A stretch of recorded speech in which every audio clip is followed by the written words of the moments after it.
Livro de Jó, capítulo 1, nós vamos ler até o verso de número 12. Eu quero aqui louvar a Deus pela presença de todos os irmãos que aqui estão nessa noite. Quero louvar a Deus também pela presença dos visitantes. Se sintam abraçados por cada um de nós. É um prazer poder receber cada um dos visitantes aqui nessa noite, tá bom? Você é mais do que bem-vindo aqui nesse lugar. Aqui é, senão, o lugar onde a gente se reúne para adorar o Senhor e falar das suas maravilhas, tá bom?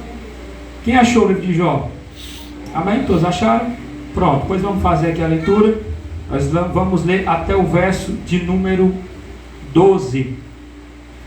Capítulo 1, do 1 ao 12, que diz assim a palavra do Senhor. Havia um homem na terra de Uz,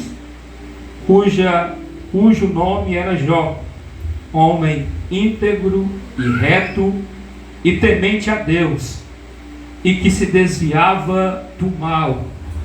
Nasceram-lhe 7 filhos e 3 filhas. Possuía 7.000 ovelhas, 3.000 camelos e 500 juntas de boi e 500 jumentas. Era também muito numeroso o pessoal ao seu serviço, de maneira que este homem era o maior de todos os do Oriente. Verso de número 4. Seus filhos iam às casas um dos outros, faziam banquetes, cada um por sua vez, e mandava convidar as suas 3 irmãs a comerem e beberem com eles.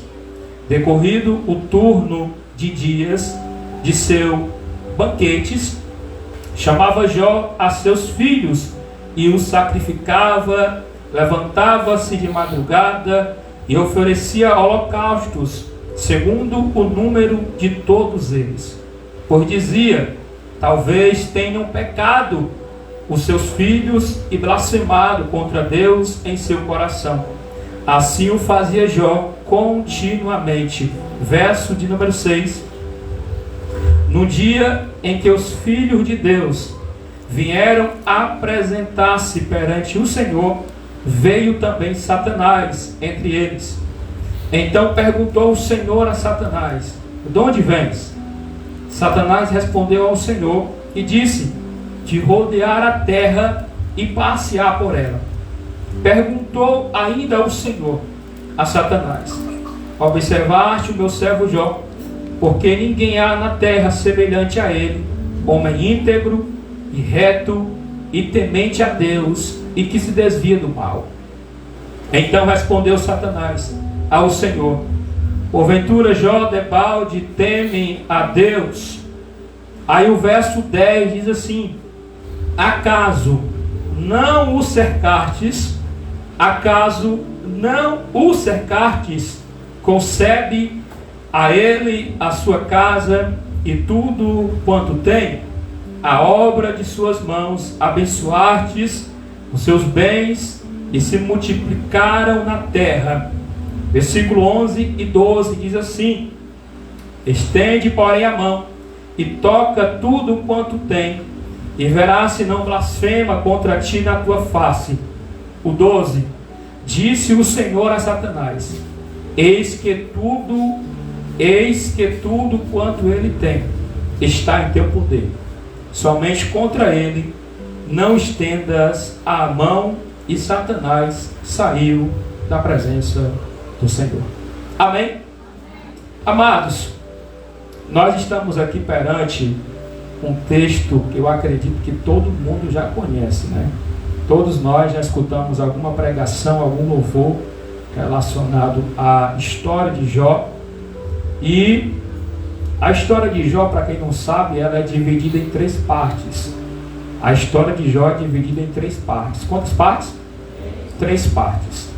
A primeira parte da história de Jó é essa que nós acabamos de ler, aonde o Senhor o abençoa. A gente consegue contemplar que a primeira parte da história de Jó é quando Deus o abençoa os seus filhos, abençoa a sua casa e abençoa tudo quanto Jó tinha e possuía. aonde Jó colocava as plantas dos seus pés, a planta dos seus pés, o Senhor o abençoava. O que ele fazia, Deus assinava embaixo e prosperava. Essa é a primeira parte da história de Jó. A segunda parte é da onde a gente leu em diante, até o capítulo 42, que é aonde agora Satanás começa a tocar naquilo que é de Jó, que agora Satanás tem a liberdade dada por Deus de tocar naquilo que Jó possuía. Tudo que Jó possuía agora estava nas mãos de Satanás, e ele tocou, e ele destruiu, e ele fez muitas coisas ruins até o capítulo 42, aonde nós entramos na terceira parte da história de Jó, que é onde Deus muda o cativeiro de Jó, muda a situação de Jó, e agora Deus, pela fé dele, pela perseverança na adoração de Jó, pela perseverança na crença de Jó, Deus, na terceira parte agora, o abençoa e dá em dobro aquilo que ele tinha no começo. Então, a história de Jó, ela é dividida em 3 partes. Mas nessa noite, aqui bem rápido, eu serei extremamente breve. Aqui nessa noite eu queria ministrar ao coração dos irmãos uma palavra que Deus já ministrou ao meu coração, que é na primeira parte ainda da história de Jó, quando Deus o abençoava. Aonde nós conhecemos aqui, aonde nós lemos, do capítulo 1 ao capítulo 12, a gente vai conhecer a história desse homem, Jó, homem que temia ao Senhor, e tudo quanto fazia, Deus o abençoava. E nós observamos na Bíblia, aqui no capítulo 1, nos primeiros versículos, que Jó era um dos homens mais ricos do Ocidente, do Oriente. Era um homem muito rico, muito próspero. Ele tinha, eu li aqui no verso de número 3, ele tinha 3.000 camelos. Naquela época, o camelo, irmãos, é como se fosse uma Hilux hoje.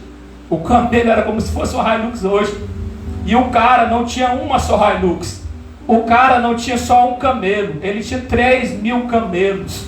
Ele tinha 500 juntas de boi, tinha jumentas, e tinha muitas pessoas que trabalhavam com ele. Era o servo de Jó. Então Jó, materialmente, Jó, ele era muito rico, tinha muita prosperidade, muitas fazendas, era um homem muito rico. E ele não era só rico de bens materiais. Jó, ele também era rico em felicidade, que eu acredito que a maior riqueza é essa, a riqueza da felicidade. A Bíblia diz aqui onde nós lemos, no verso 4, se você puder olhar na sua Bíblia, no versículo 4 diz a Bíblia que os filhos de Jó faziam reuniões, faziam festas, e eram aproximadamente 10 filhos que Jó tinha no começo, 7 homens e 3 mulheres. E diz a Bíblia que eles faziam festas nas suas casas, e quando um fazia uma festa, uma confraternização na sua casa, já chamava os outros irmãos.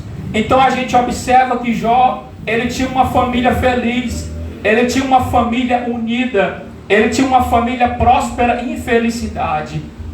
A gente também observa que Jó também, ele era muito rico espiritualmente, que é uma das maiores riquezas também que nós podemos ter, que é uma espiritualidade com o Senhor. Observe no verso de número 5, que Jó, quando terminava o ciclo das confraternizações, Jó também fazia uma festa. E essa festa era especialmente ao Senhor. Essa festa era especialmente ao seu Deus. E ele adorava, e ele exaltava ao seu Deus nessa festa. Então a gente observa que Jó também era um homem muito próspero espiritualmente. Mas aí é onde começa toda a história de Jó. No verso de número 6, e eu queria pedir você para olhar na sua Bíblia, versículo 6.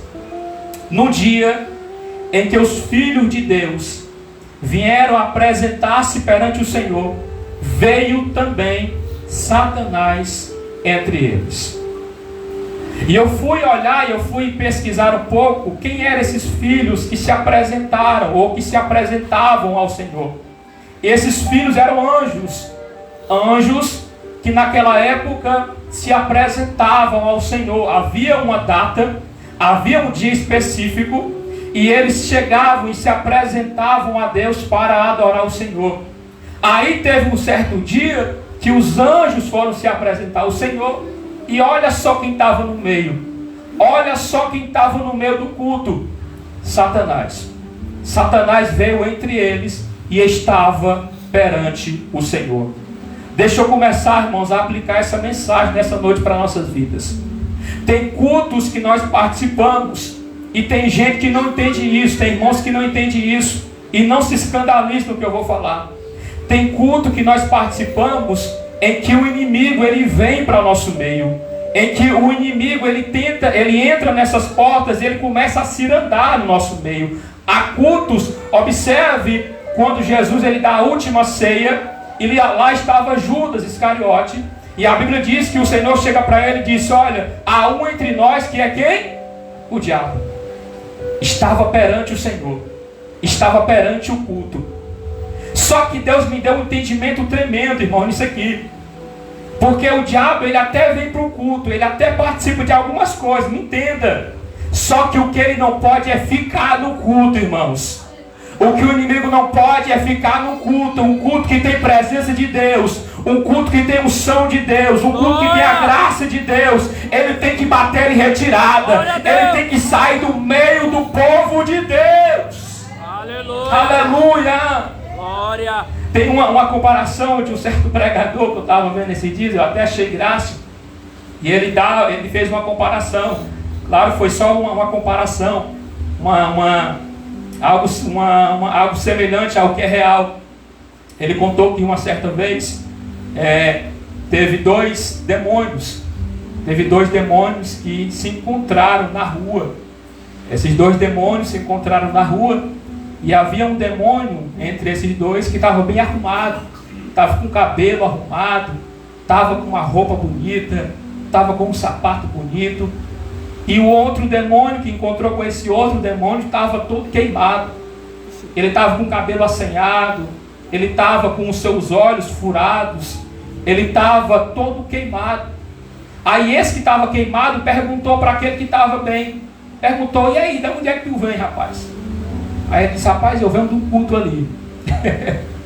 Eu estou vindo do culto ali. Só que, sabe aquele culto que não tem presença de Deus? Sabe aquele culto que os irmãos não adoram ao Senhor? Sabe aqueles cultos que os irmãos dormem na cadeira? Pronto, eu vim desse culto e nada aconteceu comigo. E sabe de uma coisa? Eu vou me congregar naquela igreja. Eu vou me congregar com aqueles irmãos, porque ali dá para mim ficar. Aí esse que estava bem arrumado perguntou para o que estava queimado, que estava todo esbagaçado: e tu vem da onde? Rapaz, eu venho de um culto ali, que eu coloquei a planta dos meus pés na calçada da igreja. Mas quando eu coloquei a planta dos meus pés na calçada, eu senti o fogo de Deus, eu senti a presença de Deus, e nesse lugar eu não fico, nesse lugar eu não piso nem mais os pés. Irmãos, o inimigo pode até vir, o inimigo pode até entrar, mas o que ele não pode é ficar na presença de Deus. O que ele não pode ficar é se andando no meio do povo de Deus, porque aqui tem presença, no meio do povo de Deus tem que ter presença de Deus. Aleluia! Aleluia! E a gente observa no verso 6 que Satanás agora está com os anjos perante o Senhor, está ali perante ele. Irmãos, não aceite. Deixa eu aplicar também isso na sua vida. Não aceite nenhum trabalhar do inimigo na sua vida. Não permita que nada que venha do inimigo entre na sua casa, mexa com a sua família. Não permita. Pastor, o que é que eu devo fazer? Repreenda em o nome do Senhor Jesus Cristo, que ele sairá e que ele cairá por terra. Aleluia! Aleluia! Aí vamos aqui, verso 7. Então perguntou o Senhor a Satanás: de onde vem? Aí Satanás respondeu ao Senhor, diz: de rodear a terra e passear por ela. Irmãos, deixa eu dizer uma coisa para os irmãos. Irmão, Satanás é desocupado, irmãos. Ele não tem emprego, irmãos. Sabe qual é a ocupação dele? É estar todos os dias te pastorando, olhando o teu casamento, pastorando os teus filhos na escola, Isso é a ocupação dele. Ele fica todos os dias procurando uma brecha para tentar te derrubar, para tentar te tirar da presença de Deus, para tentar te tirar da igreja, da presença do Senhor. Ele não tem ocupação, a única ocupação que ele tem é essa. E o pior, que ele não dorme. A Bíblia diz que ele não dorme, não cochila, ele todo dia, ele é perseverante, irmãos. Apesar de ser desocupado, ele é perseverante. Ele não para, todo momento querer te derrubar, tentar te tragar de alguma forma. Só que eu louvo ao Senhor, eu louvo ao Deus que você serve, ao Deus que eu sirvo, porque a Bíblia diz que ao nosso lado está o anjo do Senhor, está nos protegendo, está nos guardando, está nos livrando de todo mal. Sabe, Deus está te guardando a todo momento. O anjo do Senhor está ao teu lado. E o apóstolo Paulo fala que ao nosso derredor está o leão, está ele como um leão, rugindo como um leão, como um leão. E eu fui olhar isso, eu fui tentar entender isso, Daniel. Rugindo como um leão. Ele ruge como um leão, ele não é um leão. E eu estava olhando e estudando um pouco sobre essa questão do leão rugir. Irmãos, o leão, ele só ruge quando ele se sente ameaçado. Quando tem um leão perto dele que é maior do que ele, aí ele ruge com medo do outro leão. Por isso que a Bíblia diz, o apóstolo Paulo fala que ele está à nossa volta rugindo como um leão. Por quê? Porque esse leão, que é Satanás, está vendo um leão que é maior do que ele. Aleluia! Ele está rugindo porque ele está vendo um leão que está perto de você que é maior do que ele. Glória a Deus! E quem é esse leão? É o leão da tribo de Judá. É o nosso general de guerra. É Jesus Cristo que nunca perdeu a batalha. Ele é o leão da tribo de Judá que está te guardando e te livrando. Oh, glória! Aleluia! Mas vamos lá, para mim entrar aqui, para a gente correr. No verso de número 9, verso 9. Perdão, verso 8. Verso 8. Perguntou ainda o Senhor a Satanás: observaste, meu servo Jó? Porque ninguém há na terra semelhante a ele, homem íntegro e reto e temente a Deus e que se desvia do mal. Irmãos, eu consigo analisar aqui um Deus que está orgulhoso de Jó. Eu consigo olhar aqui agora no verso 8, um Deus que está feliz pela vida de um homem que serve a ele. A gente observa, parece que eu vejo Deus enchendo a boca mesmo e dizendo para Satanás: Satanás, tu observaste o meu servo Jó? Tu viu, quando tu estava rodeando por a terra aí, tu viu o meu servo Jó? Homem íntegro, temente a mim e que se desvia do mal. Deus estava orgulhoso de Jó, estava feliz pela vida de Jó. Eu sei que é chato, eu não gosto de fazer isso, como eu já falei para os irmãos. Mas pergunta para o irmão que está do teu lado aí, pergunta assim: o que é que Deus pensa de você? Deus tem orgulho de você? Qual é o pensamento de Deus a teu respeito? Porque a gente observa que Deus aqui estava se orgulhando de Jó. Satanás, tu viu meu servo? Tu viu meu servo Jó? Homem que teme a mim, Satanás, tu viu? Ele se orgulhou, irmão, se orgulho. Irmãos, eu acredito que Deus ainda tem orgulho de crente que serve a Ele. Aonde estão os crentes que Deus se orgulha, que Deus ama a sua vida porque você serve a Ele? Ele te ama, Ele tem orgulho de você porque você é um adorador, porque você é temente a Ele. Aleluia. Aí o verso 9. Verso 9 e 10. Então respondeu Satanás ao Senhor: porventura, Jó, debalde, que é em vão teme a Deus? Uma pergunta que ele faz. Aí no verso 10: acaso não cercastes, concede a ele a sua casa e a tudo quanto tem? A obra de suas mãos abençoa e os seus bens multiplicaram na terra. Aqui eu finalizo. Irmãos, eu fiquei maravilhado. Toda vida que eu leio a Bíblia, eu fico maravilhado. Eu estava observando o verso 10. O verso de número 10, escuta, irmãos. O verso 10, Satanás está falando para o Senhor, dizendo assim: Senhor, por acaso tu não cercaste Jó por acaso tu não colocou uma cerca perante Jó? Eu vou ler uma tradução para os irmãos. Eu vou ver se eu acho aqui uma tradução que eu tinha marcado. Essa tradução aqui era mais original, uma tradução mais atual, perdão. Pronto. Jó, capítulo 1 e verso 10. Olha só o que diz a tradução mais atual. Porventura não erguestes uma cerca protetora em volta dele e de sua família e de tudo que ele possui? Pessoalmente tens abençoado todas as obras das suas mãos deste homem, de maneira que seus rebanhos se espalharam por toda a terra. E eu fiquei analisando. O próprio Satanás diz que o Senhor colocou uma cerca perante ele e perante Jó. Aleluia. Tinha uma cerca que protegia Jó e sua família. Irmãos, quando eu vi isso aqui eu fiquei maravilhado, porque eu me lembrei aonde eu trabalhava. Lá onde eu trabalhava, o meu patrão, o antigo patrão, um dia ele foi assaltado. Aí o que ele fez? Ele comprou, eu não sei se alguém que já viu, ele comprou várias cercas elétricas, só que daquelas de forma de círculo. Não sei se os irmãos já viram essas cercas elétricas de forma de círculo, que ela tem umas espécies de facazinha, né, pequena entre elas. E esse tipo de cerca elétrica é muito perigosa.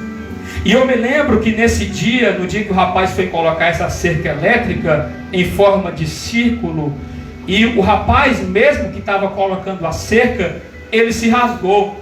Ele rasgou, e nela, nessa cerca, tem duas pontas, tem uma que vai e outra que vem.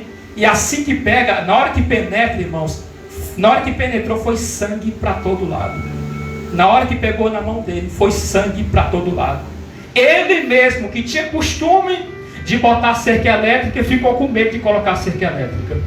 Aí Deus colocou no meu coração, porque quem é doido de enfrentar uma cerca elétrica dessa, se o próprio que está colocando a cerca tem medo? Sabe, ele ficou com medo de colocar a cerca elétrica. E eu fico imaginando, só se for um bandido doido para tentar enfrentar uma cerca elétrica dessa. Se ele não escapar do choque elétrico, se ele escapar, ele morre das furadas. Ele não tem coragem de penetrar essa cerca elétrica. Aí eu fiquei meditando, acompanha comigo. Eu fiquei meditando, eu fico imaginando, se a cerca que o homem constrói é difícil de penetrar, é difícil de passar por ela, imagina a cerca que Deus coloca para te proteger. Aleluia. Se a cerca do homem é difícil de passar, imagina a cerca que Deus tem colocado para proteger você e sua casa e seus filhos. Ei, quando Deus coloca a cerca na vida de alguém, não há demônio, não há inferno que consiga ultrapassar ela, porque está cercado, está guardado pelo Senhor. Aleluia! Sabe, irmãos, você não está entendendo. Sabe aquele livramento que Deus te deu? É a cerca. Sabe aquelas vezes que era para você ter sido assaltado e não foi? A cerca de Deus. Glória a Deus. Tinha uma cerca te protegendo. E essa cerca foi Deus que colocou. Vai proteger você, sua casa e seus filhos. Nada vai acontecer com você se a cerca de Deus estiver com você. Aleluia, Pai. E outro entendimento que Deus me deu, Alex. Outro entendimento que Deus me deu. Cerca. Quem está do outro lado da cerca consegue ver alguma coisa que está depois da cerca, sim ou não? Quem consegue ver? Todo mundo, né? Você olha uma cerca dessa normal, se você está de um lado, você consegue ver o que está do outro lado. E eu fiquei me perguntando ao Senhor, Senhor, por que não um muro? Para que Satanás não veja o que está acontecendo do outro lado. Por que o Senhor não coloca um muro para que ele não veja o que está acontecendo do outro lado? Uma cerca. Cerca ele consegue ver. A cerca ele fica do outro lado, ele fica vendo. Sabe o que é isso, irmãos? É Deus mostrando para Satanás que você serve a um Deus poderoso.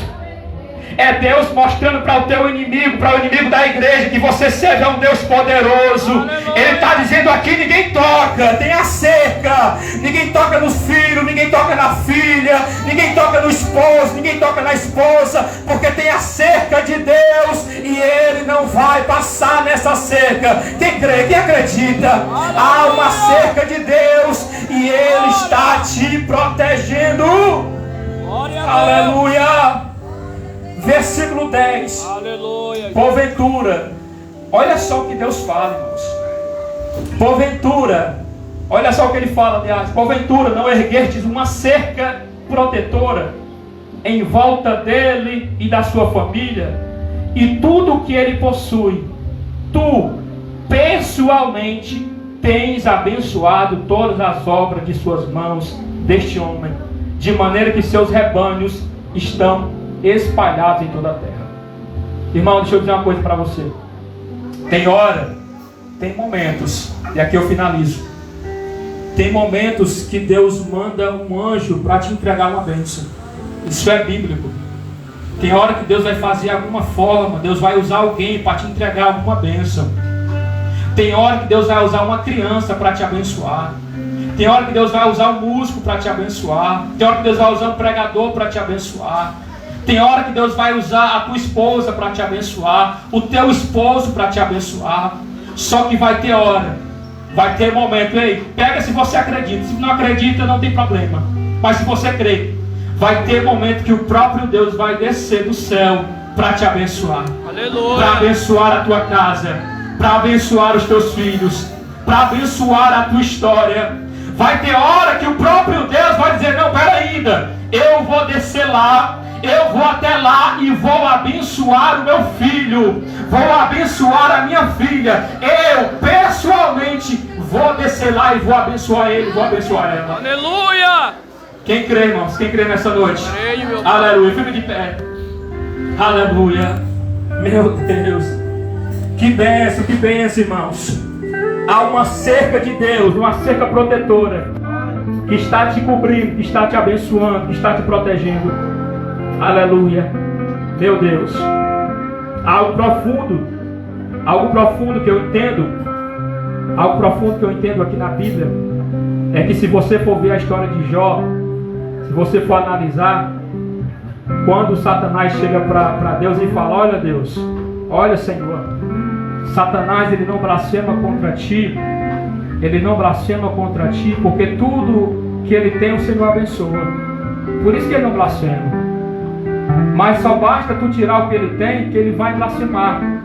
Só basta, Senhor, tu tirar os bens, a família, que ele vai te blasfemar. Foi essa conversa que Satanás teve com o Senhor. Aí sabe o que foi que Deus fez? Deus tirou a cerca. Deus tirou a cerca e disse assim: pois tá bom, pois tu vai ver se ele vai blasfemar. Só te peço uma coisa, só te digo uma coisa: não toca na vida dele. Não toca na vida dele. Irmãos, Satanás só toca na vida de um crente se Deus permitir. Satanás só vai tocar na tua família se Deus permitir. Ei, o inimigo da igreja, o nosso inimigo da igreja, só vai tocar em você se Deus permitir. Se Deus não permitir, ele não toca. Ele não toca nos teus. Se Deus não permitir, ele não toca na tua família, não toca no teu esposo, na tua esposa. E eu creio nessa noite que Deus não vai permitir que o inferno, que os demônios, que Satanás toque na tua casa, porque há uma proteção de Deus na tua história. Há uma proteção de Deus aqui sobre você. Aleluia. Tem gente que não entende. Passou a pandemia e você está aqui adorando ao Senhor. Pastor, o que foi que aconteceu na pandemia? A cerca de Deus. Deus te protegendo. Deus protegendo a tua casa. Aleluia.